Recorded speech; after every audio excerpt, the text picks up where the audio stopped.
Hello નમસ્કાર વિદ્યાર્થી મિત્રો, વેદ ડિજિટલ એજ્યુકેશનમાં આપનું હાર્દિક સ્વાગત છે।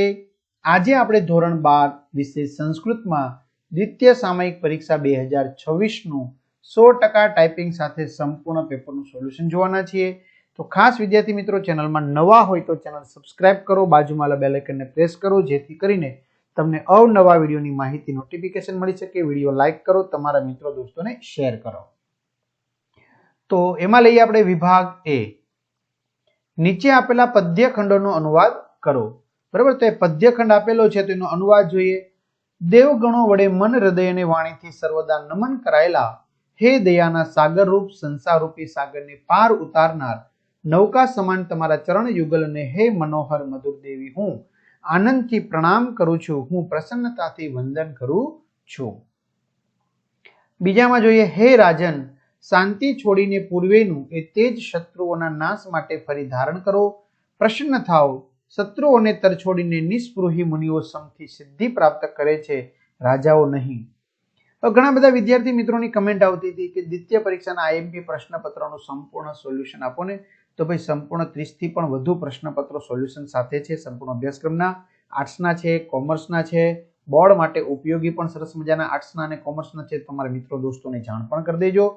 ક્યાંથી મળશે? તો ભાઈ વેદ ડિજિટલ એજ્યુકેશન નામની એપ્લિકેશનમાંથી। ઓકે, તો પાઠ્ય પુસ્તકના દરેક પ્રકરણની સમજૂતીના વિડીયો, અભ્યાસ અને સ્વાધ્યાયની સમજૂતીના વિડીયો, પીડીએફ, બરાબર, આ બધું મળી જશે। તો ગૂગલ પ્લે સ્ટોર કે જ્યાંથી આપણે ગેમ ડાઉનલોડ કરીએ છીએ તો ત્યાં જઈને વેદ ડિજિટલ એજ્યુકેશન નામની એપ્લિકેશન ડાઉનલોડ કરો।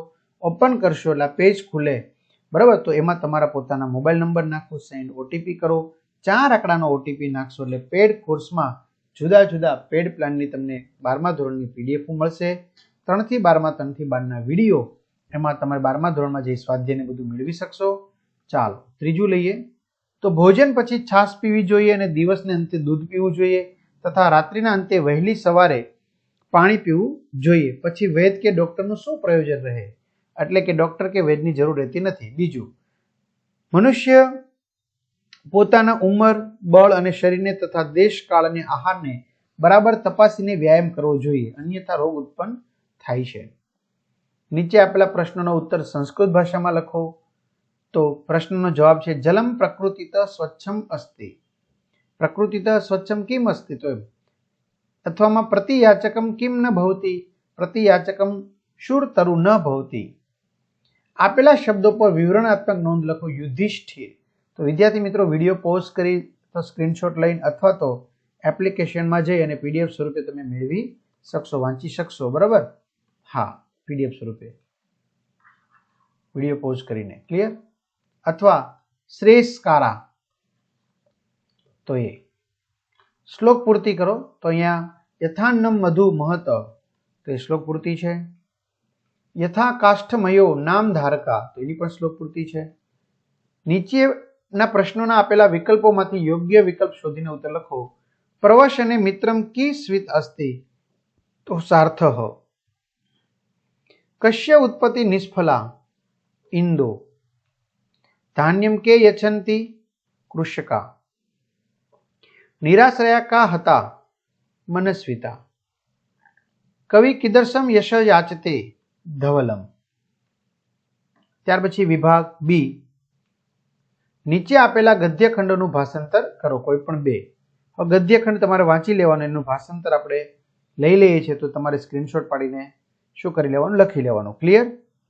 ચાલો બીજો ગદ્યખંડ છે તેનું સ્ક્રીનશોટ પાડવાનો અને એનું ભાષાંતર પણ યજમાન અને પુરોહિતનો સંવાદ જે છે એ તમારે લખી લેવાનો, ક્લિયર? ચાલો ત્યાર પછી 14મો સવાલ, તો એનું ભાષાંતર વિડીયો પોઝ કરીને લખી લેવું। નીચે આપેલા પ્રશ્નોના જવાબ સંસ્કૃતમાં લખો। મહર્ષિ દયાનંદસ્ય પૂર્વનામ કિમ આસિત? તો મહર્ષિ દયાનંદસ્ય પૂર્વનામ મૂળ શંકર આસિત। અથવા મૂલાનામ કા ગતિ આસિત? મૂલાનામ અધઃ ગતિ આસિત। વિવરણાત્મક નોંધ લખો। સત્યાર્થ પ્રકાશ, વિડીયો પોઝ કરીને લખી શકો છો અથવા તો પીડીએફ મેળવી લો। અથવા ઇન્દ્ર મહકા મુકઃ, બરાબર? એ નીચે આપેલી ખાલી જગ્યા પૂરો। સહકાર ઇતસ્ય કહ અર્થ? આમ્ર વૃક્ષ। દેવા ખાલી જગ્યા કુર્વંતુ સંયમઃ કુર્વંતુ। અંધશ્રદ્ધાયા અંધકારમ તો વિદારય. નીચે આપેલા પ્રશ્નોના વિકલ્પોમાંથી યોગ્ય વિકલ્પ શોધીને સાચો લખો. પ્રદક્ષિણા શબ્દેન સામાન્યતયા કિમ સૂચિતમ ભવતિ પરિતઃ ભ્રમણમ. મુદ્રા કશ્ય સાધનમ વિનિમયસ્ય. આશ્રમ કશ્ય અદ્રષ્ટપૂર્વ આશિતઃ કલિકાલસ્ય. મહાપંકે પતિતમ પથિકમ ઉત્થાપયિતુમ કહ કથયતિ વૃદ્ધવ્યાધ્ર. इत इत्युपदेश कस्मे प्रदत्तः मनुष्याय. विभाग सी. નીચે આપેલા ગદ્યખંડને વાંચીને સંસ્કૃત પ્રશ્નના જવાબ લખો. બરાબર, 25મું છે ગદ્યખંડ વાંચવાનો, એના પરથી 4 પ્રશ્નો છે, તો 4 પ્રશ્નોના આપણે જવાબ લખવાના છે. આ લખેલા છે. ઓકે, ચાલો. સમીક્ષાત્મક નોંધ લખો. જ્ઞાનની પ્રાપ્તિના સાધન તરીકે ગુરુ. તો આ સમીક્ષાત્મક નોંધ થઈ ગઈ. Okay, clear. ચાલો આગળ વધીએ. પુતલિકા પરીક્ષા વાર્તામાંથી મળતો બોધ. તો વાર્તામાંથી શું બોધ મળે છે જોઈ લઈએ. ક્લિયર, લખેલો છે. ઓકે. દશરથને પ્રાપ્ત થયેલો શાપ. દશરથને પ્રાપ્ત થયેલો શાપ. ક્લિયર.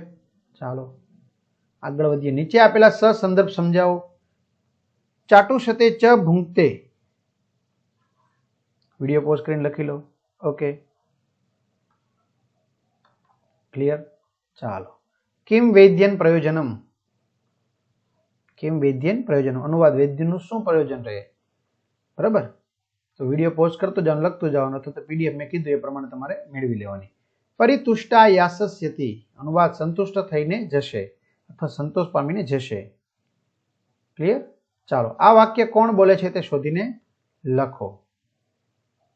તો અહીં આપેલા છે એના જવાબ ભરત, બીજું યજમાન, ત્રીજું ચેટ, ચોથું ગુરુ. વિભાગ ડી. ગદ્યખંડ વાંચવાનો છે તમારે અને પછી એના સંસ્કૃતમાં તમારે જવાબ આપવાના છે. તો ગદ્યખંડ પરથી પ્રશ્ન પૂછે, એના જવાબ અહીંયા આપેલા છે. નીચે આપેલા પ્રશ્નોના જવાબ ગુજરાતી ભાષામાં લખો. ભૂમિથી ભારે અને આકાશથી ઊંચું કોણ છે? ભૂમિથી ભારે પિતા અને આકાશથી ઊંચા. માતા ભૂમિથી ભારે છે અને પિતા આકાશથી ઊંચા છે. વસુ સંકીર્તનનો આશય શો છે? તો લખેલું છે અહીંયા. ત્યાર પછી પ્રથમ પુત્રીનું મૂલ્ય સૌથી ઓછું કેમ હતું? તો એ પણ છે અહીંયા. ઓકે. હાથી અને કૂતરા વચ્ચે શો ભેદ છે? તો એ પણ છે અહીંયા. ક્લિયર. ચાલો આગળ વધીએ. અર્થ વિસ્તારમ કુરુ. તો અર્થ વિસ્તાર કરો. તો અહીં અર્થ વિસ્તાર આપેલો છે. ઓકે, ઉત્તર. આનો તમારે અર્થ વિસ્તાર લખવાના થશે. ખાલી જગ્યા પૂરવાની છે તો ખાલી જગ્યા પૂરેલી છે.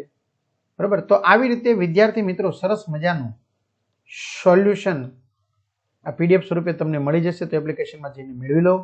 ઓકે. અને બીજી ખાસ વસ્તુ એ છે કે બધા મિત્રોને સારામાં સારું પેપર લખાય, સારામાં સારા માર્ક્સ પ્રાપ્ત થાય એવી શુભકામના પાઠવીએ છીએ. અસ્તુ. જય હિન્દ, જય ભારત.